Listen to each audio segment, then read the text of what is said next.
श्री सीताराम जी सरकार की जय। श्री हनुमान जी महाराज की जय। श्री गौरी शंकर भगवान की जय। श्री अयोध्या धाम की जय। श्री सरयू महारानी जी की जय। सब संतन की जय, सब भक्तन की जय। जय जय श्री सीताराम। भक्ति में जो सबसे आवश्यक बात है वो है शरणागति। और शरणागति भी केवल सामान्य स्थिति नहीं, संपूर्ण शरणागति। अपना स्वयं भगवान में विलीन कर देना। देखिए, गीता में भी देखिए भगवान ने उपदेश दिया अर्जुन को, है ना, शरणागति का। मानस जी में भी शरणागति के विषय में उपदेश मिलता है। सर्वधर्मान परित्यज्य मामेकं शरणं व्रज अहम त्वा सर्व पापेभ्यो मोक्षयिष्यामि मा शुचा। यही उपदेश दिया ना। फिर मानस जी में सन्मुखो हो ही जीवो ही जब ही जन्म कोटि अग्नासी तब ही कोटि विप्र बदला गई जाहू आए शरण तजे नहीं ताहू। वही बात कही ना।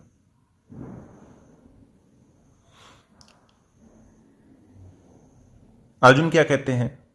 अर्जुन कहते हैं कि प्रभु, धर्म का निर्णय करने में मेरी बुद्धि काम नहीं कर रही है। मैं आपसे पूछ रहा हूं, भाई मैं तो समझ नहीं पा रहा क्या करना है क्या नहीं करना। तो भगवान कहते हैं कि देख, तू जिसका निर्णय नहीं कर सकता वो मुझ पर छोड़ दे। धर्म का निर्णय नहीं कर सकता, कोई बात नहीं।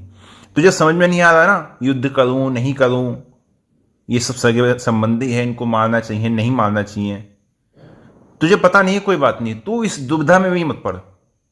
ये सब चक्कर छोड़, इन चक्कर में पड़ने की आवश्यकता नहीं है। तो कर क्या?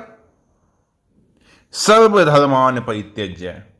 अब तुझे कुछ समझ में आ रहा है तो ठीक है, नहीं समझ में आ रहा तो ठीक है, लड़ना चाहता है तो ठीक है, नहीं लड़ना चाहता तो ठीक है। सर्वधर्मान परित्यज्य मामेकं शरणं व्रज। केवल एक मेरी शरण में हो जा। मैं क्या करूंगा? अहम त्वा सर्व पापेभ्यो मोक्षयिष्यामि मा शुचा। मैं तुझे मुक्त कर दूंगा। तू चिंता मत कर, मैं तुझे मुक्त कर दूंगा। तो ये कैसा आश्रय है? ये ऐसा आश्रय है जिसमें अन्य जितने आश्रय हैं उन सबका त्याग करना है। किसी का भी आश्रय रखना नहीं है। मन में किसी का भरोसा, किसी का आश्रय, कुछ नहीं, सब छोड़ दो और केवल अनन्य भाव से भगवान के शरण। साधन भी यही है और साध भी यही है। शरणागति ही साधन है और शरणागति ही अंत में साध्य है। यदि समझा जाए तो शरणागति में जो सबसे रहस्य वाली बात है और जो सबसे अच्छी बात है वो यही है जो भगवान ने कही है कि भाई सभी पापों से मुक्त करके मैं तुझे शुद्ध कर दूंगा।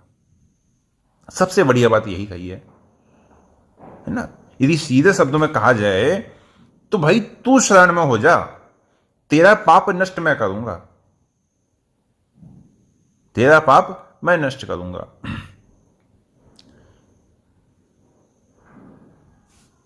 कर्म तो देखिए सभी करते हैं, लेकिन उसमें भी जो निष्काम कर्म है ना, निष्काम भाव से जब कर्म किया जाता है तो उसका फल उल्टा होता है। जो सकाम भाव से किया जाए वो तो जन्म मृत्यु के चक्कर में फंसाने वाला है, जो निष्काम भाव से किया जाए वो इन दोनों चक्कर से निकालने वाला है। यहां फिर अधर्म होता नहीं है। बात कही केवल शरण में आने की कि भाई शरण में आ जाओ, इसके बाद फिर कोई चिंता नहीं करनी है। अब चिंता कैसी नहीं करनी है शरणागति में आने के बाद? कि भाई शरण में आने के बाद अब मन में कोई चिंता ना हो, किसी भी प्रकार की विपरीत भावना किसी भी परिस्थिति को लेकर, है ना, किसी भी प्रकार की विपरीत भावना किसी भी प्रकार की परिस्थिति को लेकर मन में आ जाती है, मन भगवान में नहीं लग रहा है, संसार के पदार्थ में राग है, द्वेष है, ये सब हो रहा है। भजन में तत्परता होना, भगवान में निष्ठा होना, वो भी नहीं दिखाई दे रही है ना। अब भगवान की सीधी सीधी देखिए कहने का आशय है कि इस प्रकार की जो कमियां हैं, यदि ये भी तुझ में दिखाई देती हैं तो भी उन सब कमियों के लिए तू चिंता मत कर, क्योंकि मां सोचा ये सब काम मेरा है। तेरा काम इतना ही है कि सभी को छोड़कर तुझे मेरी शरण में आना है, इतना काम तेरा है, और उसके बाद का काम मेरा है। जब भगवान की शरण हो गए तो सबसे जो पहली शर्त है वो यही है कि भाई अब तुम्हें किसी तरह की चिंता नहीं करनी है। निशंक, बिना किसी शंका के निशंक हो जाओ, निर्भय हो जाओ, निशोक हो जाओ। इस लोक में क्या होगा, इस लोक में क्या दशा होगी, परलोक में क्या होगा, क्या दशा होगी। यहां इस लोक में यश मिलेगा, अपयश मिलेगा, कोई निंदा करेगा, कोई तारीफ करेगा, स्तुति कर देगा, ये ठीक है, ये ठीक नहीं है ना। यहाँ लाभ है, यहाँ हानि है। यहाँ पे जाएंगे तो लोग आदर करेंगे, ऐसा काम करेंगे लोग आदर करेंगे, ऐसा काम करेंगे तो लोग आदर नहीं करेंगे। इन सब बातों की ओर ध्यान ही नहीं देना है शरणागति में।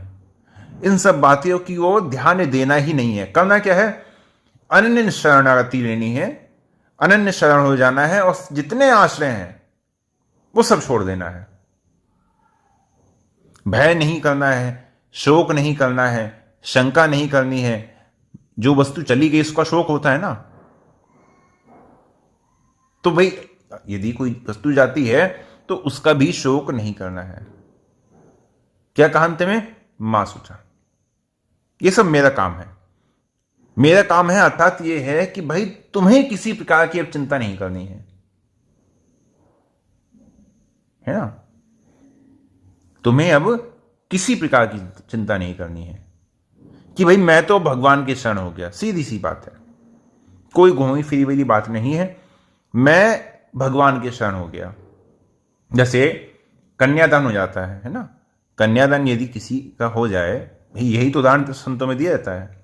सबसे बढ़िया उदाहरण यही है कि देखो भाई किसी का कन्यादान हो जाए तो लड़की क्या समझती है कि भाई अब मेरा विवाह हो गया, अब तो शादी हो गई है ना।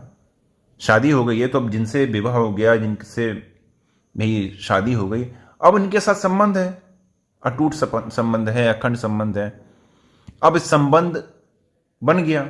अब इस संबंध के बाद चाहे पति उसका रहे चाहे ना रहे, है ना, वो आदर करे या ना करे, पति उसका छोड़ दे चाहे पति उसका सन्यासी हो जाए, कुछ भी हो जाए, लेकिन यदि पतिव्रता है, उसने उसको स्वीकार कर लिया है, तो वो जीवन भर उसके ही आश्रित रहेगी, जीवन भर उसको ही अपना मान के रहेगी।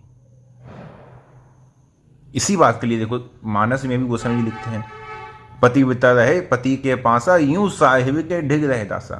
जैसे पतिव्रता स्त्री पति के पास रहती है, उसी प्रकार जो सेवक है वो स्वामी के पास रहता है ना। तो सेवक स्वामी के पास कैसे रहे, जैसे पतिव्रता पति के पास रहती है। एक ही मालिक, एक ही विचार, बस उसी की इच्छा में राजी, उसकी ही सेवा। एक ही धर्म एक व्रत नेमा, जो पतिव्रता के लिए है वही सेवक के लिए है। एक ही धर्म एक व्रत एक नेमा, वो कैसे, काय बचन मन पति पद प्रेमा। ये पतिव्रता की पहचान भी है और एक शरणागत भक्त की पहचान भी है। एक धर्म बस मैं आपका हूं, यही धर्म मैं जानता हूं। एक वचन बस आप मेरे हैं। एक ही नियम कि अब आपको छोड़कर कोई और आश्रित नहीं है। एक धर्म एक व्रत एक नियम, और शरीर मन वाणी से केवल पति के चरणों में प्रेम, या एक है केवल अपने जो स्वामी है उनके चरणों में प्रेम। यही एक व्रत है ना। भगवान का हो जाना, भगवान का धर्म, भगवान की आज्ञा, है ना, भगवान की आज्ञा के अनुसार चलना है। भगवान जिसमें अनुकूल माने, जो बात भगवान को प्रसन्न करे वही काम करना है ना, वही धर्म है। क्यों? क्योंकि हम भगवान के हैं, किसी से कोई हमारा सरोकार है नहीं। किसी से कुछ भी लेना देना नहीं है। अब एक के हो गए। शरणागति में सबसे बड़ी जो समस्या है वो भक्तों के सामने क्या आती है? अरे हम तो वही अब राम जी को पूछते हैं तो अब और भी देवी देता है, फिर उनसे फिर विवाह कैसे बने, ऐसा ना हो फिर कोई अपराध बने, कोई बात बने, यही बात आती है ना। अब देखिए पतिव्रता होती है, ठीक है, अब वो घर में सबकी सेवा करती है, सास हैं, ससुर हैं, देवर हैं, जेठ हैं, जेठानी हैं, देवानी, ननद, जितने लोग हैं ये सब होते हैं ना, सबकी सेवा करती है। कोई अतिथि आ जाए, कोई मेहमान आ जाए, उसका भी सत्कार हो जाता है। द्वार पे कोई भीख मांगने आ जाए, कोई संत आ जाए तो उनकी भी सेवा हो जाती है, सब कुछ हो जाता है ना।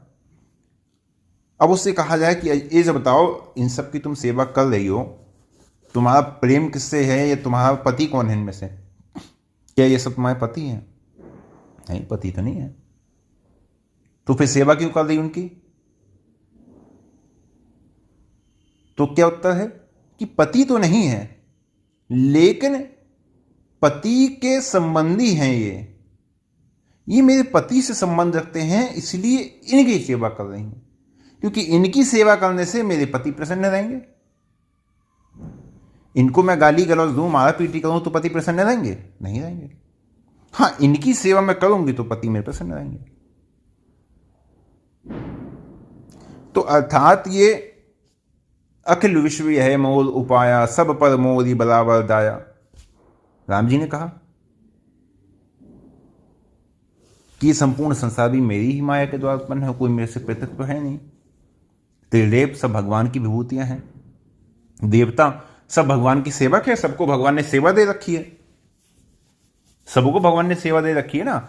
आपको प्रकाश करना है, आपको समय समय पर अग्नि देनी है, आपको वायु का प्रभाव बनाना है, आपको समय समय पर वर्षा करनी है ना, आपको आरोग्य देना है संसार को, सबको सबकी सेवा दे रखी है ना।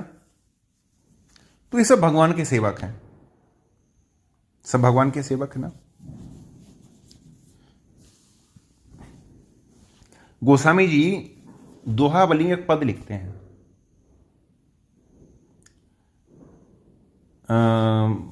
पद कुछ ऐसे है,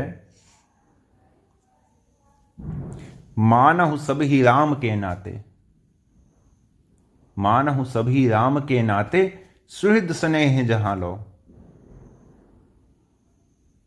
राम जी के नाते से ही मेरा सबसे नाता है, राम जी के नाते से ही सबसे नाता है। किस किस से? सुहृद स्नेह जहां लो। मेरे जो सुहृद हैं या जो मेरे प्रेमी हैं, जो मुझसे प्रेम करने वाले हैं, सबसे मेरे संबंध है। लेकिन कैसे? मानव एक राम के नाते, राम जी के नाते से नाता है, अन्यथा मेरे किसी से संबंध नहीं है। राम जी हैं तो राम जी के नाते से नाता है, राम जी नहीं है तो किसी से संबंध नहीं है। उसी प्रकार पति भी इसलिए, पति है तो सबसे नाता है, और पति नहीं है तो किसी से संबंध नहीं है ना। तो पति के नाते से सबकी सेवा हो रही है तो पति प्रसन्न हो रहा है। उसी प्रकार जब राम जी के नाते से सबकी सेवा हो जाएगी ना, संसार के प्राणी मात्र की सेवा हो जाएगी, सामने जो आया उसकी सेवा कर दी निष्काम भाव से, कुछ नहीं है, निष्काम भाव से उसकी सेवा कर दी तो राम जी प्रसन्न। सोवनन जाके यसी मति न टरई हनुमंत, मैं सेवक सचराचर रूप स्वामी भगवंत। यही राम जी ने हनुमान जी को उपदेश दिया कि संपूर्ण चराचर जगत मैं सेवक चराचर सचराचर रूप स्वामी भगवंत, मैं संपूर्ण चराचर जगत का सेवक हूं और ये सब मेरे भगवत स्वरूप ही हैं, सब मेरे भगवान ही हैं। ये हो गई अनन्य शरणागति बात, कि अनन्य शरणागत भक्त को ऐसा होना चाहिए। अपना कोई नहीं है, अपना किसी से प्रत्यक्ष कोई संबंध नहीं है, किसी देवी देवता से अपना प्रत्यक्ष में संबंध नहीं है, लेकिन सब राम जी की सेवा में है, सब राम जी की सेवा में विराजमान है। इसलिए भैया सामने कोई आ गया उसकी सेवा कर दी, सामने कोई आ गया उससे हाथ जोड़ के राम नाम कह दी, इतने में तो कुछ नहीं जाना ना। अरे नहीं, हम तो राम नाम नहीं करेंगे, हम तो हम राम जी के मानने वाले, हम इन्हें प्रणाम क्यों करें? ऐसी बात थोड़ी है। राम जी हमारे राम जी हैं, तुम दूसरे को प्रणाम नहीं कर रहे हो, इसका अर्थ है तो कि तुम दूसरे को राम जी के समकक्ष मान रहे हो, तभी तो प्रणाम नहीं कर रहे हो ना। यदि तुम्हारा भाव ऐसा नहीं होगा तो तुम क्यों नहीं करोगे? तुम करोगे क्योंकि तुम जानते हो ये तो राम जी का सब सेवक है, सब राम जी की आज्ञा का तो पालन कर रहे हैं संसार को, सृष्टि को चलाने के लिए। ये सब तो राम जी की सेवा में लगे हैं। समकक्ष वाली बात होती, वो कहते नहीं नहीं राम जी परब्रह्म नहीं है, राम जी ईश्वर नहीं है, हम हैं। यदि ऐसी बात होती तो प्रणाम करने की बात तो छोड़ो, ना जाने क्या क्या हो जाता। लेकिन यहां ऐसी बात नहीं है, है ना। सब राम जी के सेवक हैं, सब राम जी की सेवा में हैं। कोई राम जी को ऐसा नहीं है कि कोई राम जी को चुनौती दे रहा, नहीं तुम नहीं हम हो। सबको राम जी ने सेवा में लगा रखा है। इसलिए राम जी के नाते से कोई सामने आ गया, राम राम कर ली, किसी की सेवा में नहीं, किसी की सेवा कर ली, देवताओं को प्रणाम कर लिया, राम राम कर ली, और प्राणी मात्र की सेवा कर ली। सामने कोई आ गया, ठीक भैया 2 रुपये 5 रुपये, एक समय का खाना, एक जोड़ी कपड़ा, कोई जिस प्रकार की जैसी सेवा राम जी ने दे दी वैसी सेवा कर दी। लेकिन अपना जो व्रत है ना, अपना जो व्रत है उस पे अड़िग, एक ही धर्म एक व्रत नेमा, उस पे अड़िग। बस इस प्रकार का व्रत लेना है कि भाई देखो केवल भगवान से संबंध है, किसी से कोई संबंध नहीं है। नियम है तो भगवान के भजन का है ना, नियम है राम जी के भजन का, राम जी के शरण होने का, बस यही नियम है कि भाई बस अनन्य भाव से राम जी के हो गए, अब किसी का आश्रय नहीं, है ना।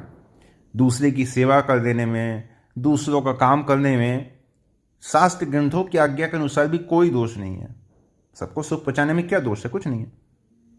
दोष कब है? दोष तब है जब उस सेवा के बदले हम उनसे कुछ चाहें। दोष है अपना कुछ चाहने में। भगवान के शरण होने में कोई दोष नहीं है ना। दोष तब है जब किसी से कुछ चाहो, तब दोष है। मोरे दास कहाई नर आशा, मेरा दास कहलाकर जो दूसरे से आस रखता है, कलई तो कहूं कहां विश्वासा। जो मेरा दास कहलाकर किसी से किंचित लेश मात्र कर भी आशा रखने वाला है, तो भगवान कहते हैं फिर वो मेरा दास कहां हुआ? फिर वो मेरा दास नहीं है, फिर वो अपनी इच्छा का दास है, वो अपनी कामना का दास है। जो वस्तु उसे चाहिए वो उस वस्तु का दास है, मेरा दास नहीं है। धन संपत्ति चाहता है वो धन संपत्ति का दास है ना। मैं तो बस एक ही बात जानता हूं, मानहु एक भक्ति कर नाता।